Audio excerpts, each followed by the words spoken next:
Jaya Radha Madhava. Krishna is the lover of Radha. Jaya Kunja Bihari. He displays many amorous pastimes in the groves of Vrindavan. Jaya Giri Vadadari. He is the lover of the cowherd maidens of Raj. Jaya Yashoda Nandana. He's the holder of the great hill named Govardhan. The beloved son of Mother Yashoda, Jaya Braja Janaranjana, and the delighter of the inhabitants of Raj.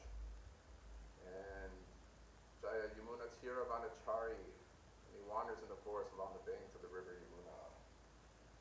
Om Namo Bhagavate Vasudevaya, Om Namo Bhagavate Vasudevaya, Om Namo Bhagavate Vasudevaya, Namo Vishivaya Krishpastapatale Shimati, Bhaktivedanta Swami Namane Namaste Saraswati Devi Gauravani Pacharne, Nirvishesha Srinivadi Pasi Padashatane. Jai Shri Krishna Chaitanya Prabhu Nityananda Shri Advaita Gadadhar Shri Dasari Gaura Bhatta Vrinda. Hare Krishna Krishna Krishna Hare Hare, Hare Rama Rama Rama Hare Hare. Reading from the Srimad Bhagavatam.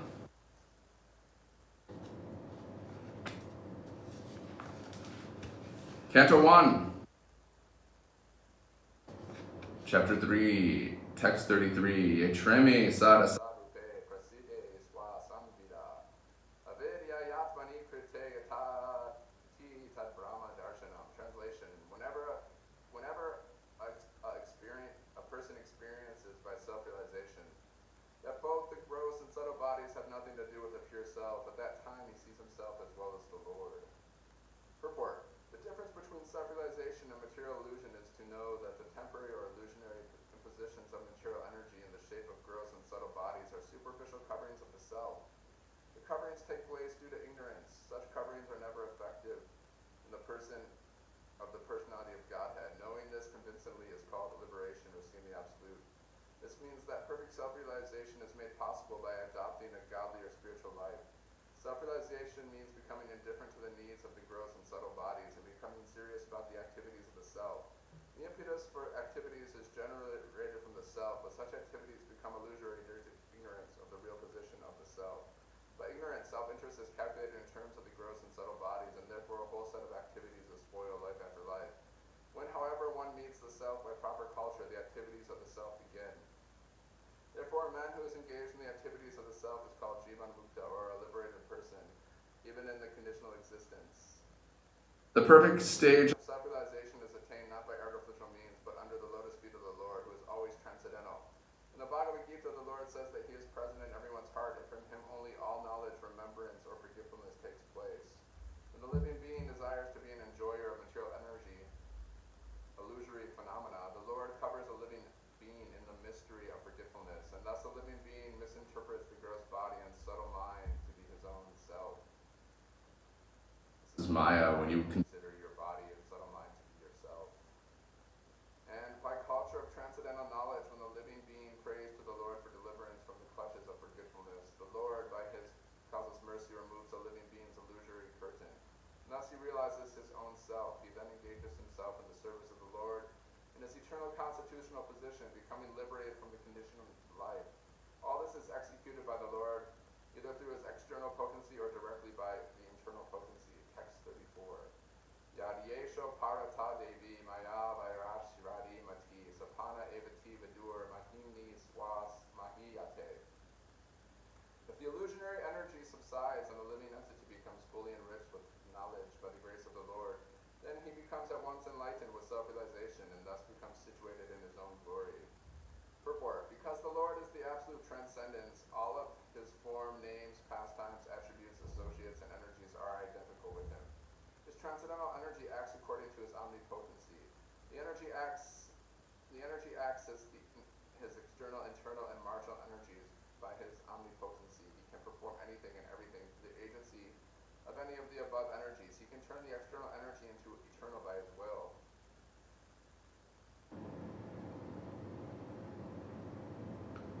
Therefore, by his grace, the external energy was employed in illusioning those living beings who want to have it subsides by the will of the Lord in terms of repentance and penance for the conditioned soul. And the very same energy then acts to help the purified living being make progress on the path of self-realization. The example of electrical energy is very appropriate in this connection. Hare Krishna. Srimad Bhagavatam Ki Jai. The expert electrician can utilize the electrical energy for both heating and cooling by adjustment only. Hare Krishna.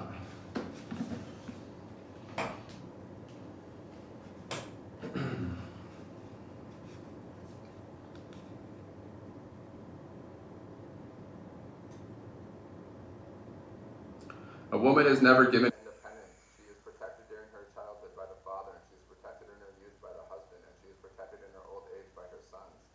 That is the conception, and the woman, the cow, the brahmana, the children, they are meant for absolute protection. That is the Vedic conception. They should always be given full protection. The children, the women, the brahmanas, and the cows, they have no fault. In the laws of the state, a woman, a child, a brahmana, and a cow has no fault. They have no, in the criminal court, they are never prosecuted. That is the Hindu law. Now, therefore, the whole idea is that we the living entities, we are not the enjoyer, we are enjoyed. God has explained in many ways, and out of many, we are, out of many, we are also. We are, you are, I am, you are. Every one of us, we are all expansions of the Supreme Lord. We're all expansions of the Supreme Lord. We're here, but we're the servants.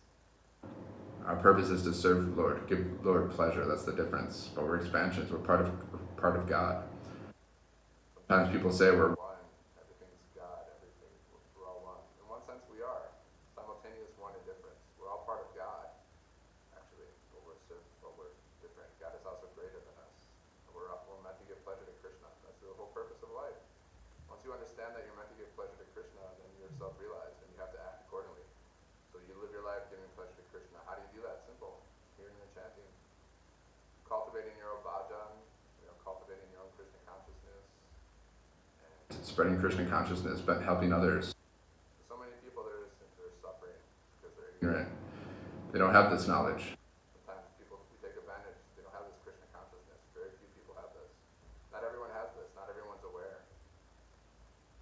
Not everyone has the good fortune to chant Hare Krishna and read the Srimad Bhagavatam. So we spread Krishna consciousness. We work on our own bhajan. We try to chant. We read Krishna's pastimes, which are non-different than Krishna. His holy name is non-different than him. His pastimes are non-different. So we associate with Krishna. Krishna wants our love. He wants our attention. So we give Krishna our love and attention. He's happy. And we're happy because our purpose is to give pleasure to Krishna. So if we're not doing that, we can never be happy. As soon as we're doing that, then we experience true happiness. It's like if you take a fish out of water, the fish can't be happy. You can give him a nice apartment, but he won't be happy. But if you put him back in his water, back in his place, then he'll be happy. So when we're serving Krishna, we'll be happy. If we don't serve Krishna, we won't be happy. I shall become many. I shall become many. Now why he becomes many? God is one without a second, but he, out of his own sweet will, he becomes many. Krishna becomes many. That's why Krishna expands himself. Why does he do that? He becomes many to enjoy, because without becoming many, nobody can enjoy. No one wants to sit alone. It's boring, Who wants to sit alone for eternity? Krishna doesn't even want to do that. He wants to enjoy. He has many devotees that he has fun with, that he enjoys with. Just for example, I am speaking here. Now you are 5 gentlemen and ladies present here, so we are enjoying these topics. But if there would have been 500 here, people assembled, the enjoyment